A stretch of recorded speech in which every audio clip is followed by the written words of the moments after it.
Hey guys, today's video is going to be another Poshmark Q&A. Lots of questions. Here we go.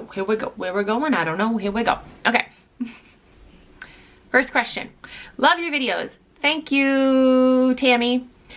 What measurements do you include? If it's knit material, do you stretch it? Okay, so with shirts and well, with tops in general, so like shirts, sweatshirts, jackets, yeah, tops, do a chest measurement, which is usually, you know, armpit to armpit. You take that and then you double it. So I include that, and then I include the length of the jacket, which is shoulder to like hemline.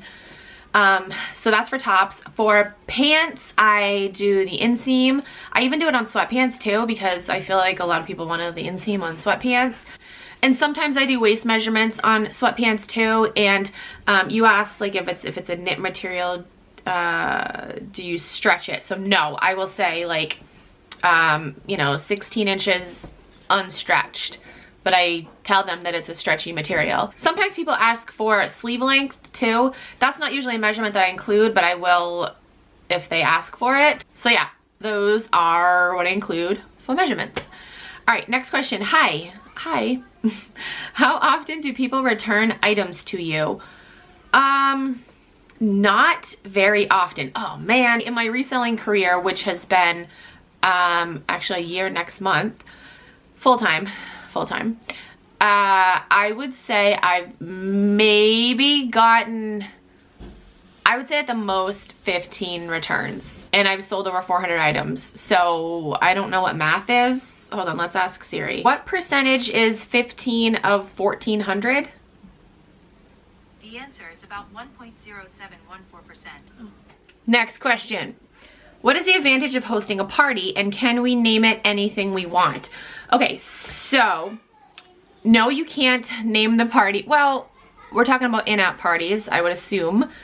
So no, you can't name it anything you want. Poshmark has set parties that they do every day, and the way that you host a party is you have to go on their website and apply to host a party. You can specify what kind of party you want to host, whether it be a department party or a category party, but I'm not like 100% sure if Poshmark will like cater to that. In my instances, they've been like, hey, you know, we want you to host this party. Like I'm hosting the men's style party on this coming Thursday, March 5th at 7 o'clock. So if you guys got men's listings, comment down below, and I will maybe choose some of you guys for host picks. I didn't get to choose. They just were like, hey, do you want to host this one? And I could have said no, and I don't know if they would have been like, oh, do you want to host this one instead?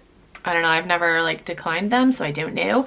But yeah, they choose the theme of the party or the name of the party or whatever. And the advantage of hosting a party, you will get a shit ton of followers.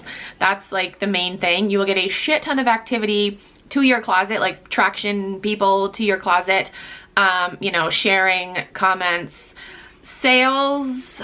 You know, I've found that I've hosted 2 parties now. You get more interaction as opposed to sales. I think my last party I made 2 sales during the party, and then on my first one I think I made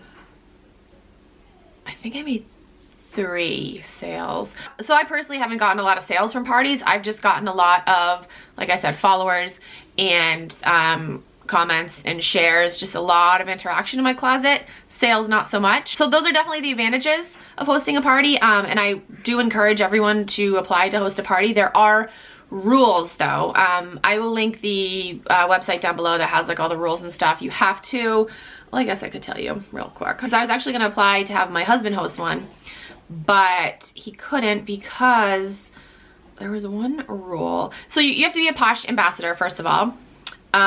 Your account has to be in good standing. You have to be active. So this is one of the rules that he didn't have. What didn't he have? Oh, you have to have 500 community shares in the past 30 days. He didn't have that, so he couldn't apply to be a host. And then you have to have 7,500 plus lifetime shares, and you have to have shared 100 new Poshers listings. At least 100 new Poshers.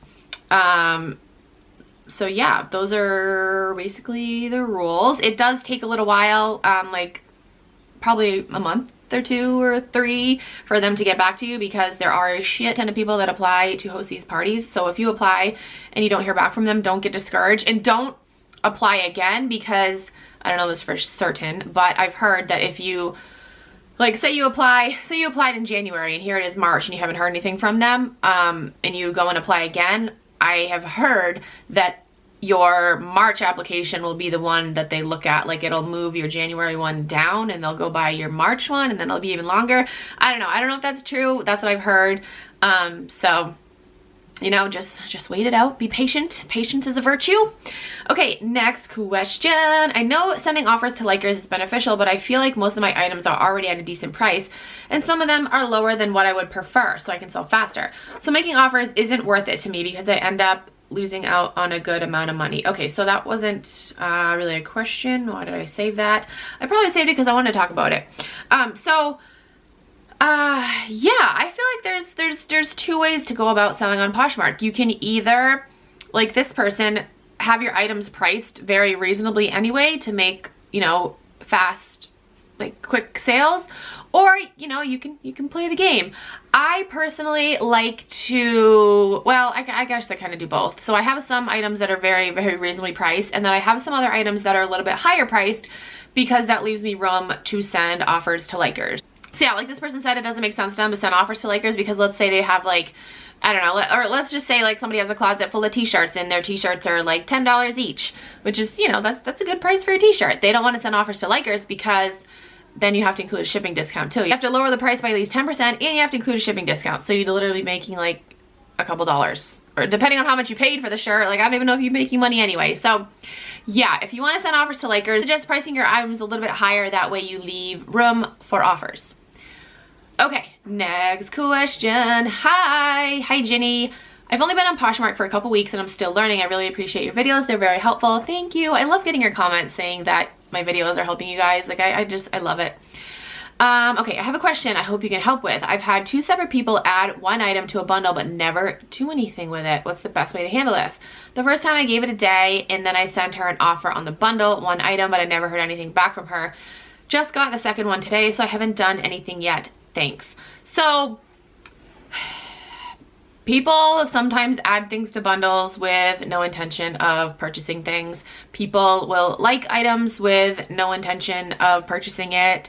It's just kind of the name of the game. Some people do it intentionally. Some people do it not knowing. You know, if somebody likes something, they might think that Poshmark is like Instagram or Facebook where, you know, when you like something, you like it. Doesn't necessarily mean you want to buy it. But we all know, or we should know, that that's not how Poshmark works.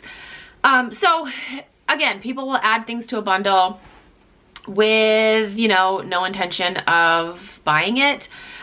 So you said you gave it a day, then you sent her an offer on the bundle, but you never heard anything back from her. So, you know, that happens sometimes when you send offers to people. Sometimes they just, they don't respond to you. In that case, I probably would have commented on the bundle as well and been like, you know, just said something along the lines of, here, I'm going to send you a offer on this bundle, you know, let me know if you want to add anything else to it. So yeah, I would recommend doing that. You said you gave it a day, which is good. There are some people that will add something to a bundle and then come back like a couple days later and add other things. I've had that happen to me. Like, somebody will add something to a bundle like over the weekend and then they'll come back on Friday when it's payday and they'll add more things to it. So yeah, I always try to comment on the bundles and just kind of see where the person is at. Sometimes they'll reply to me, sometimes they won't. Don't take it personal. You know, you are going to get people that reply back to you and you're going to get people that don't. Again, don't take it personal. The last question, or 2 questions. What is your favorite thing about Poshmark? What is your least favorite thing? Okay, so let's end this video on a positive note. Let's talk about my least favorite thing.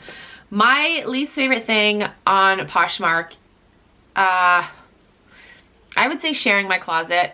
I would say that's my least favorite thing. It's just time consuming and it's repetitive and just, ugh. But it's something you gotta do if you wanna make sales. So although it's annoying, you know, I do it. I did have a virtual assistant that shared my closet and I am looking into getting another one because, again, it's just time consuming. Yeah, I would say sharing is my least favorite part of Poshmark. A favorite thing about Poshmark, obviously, it's making money.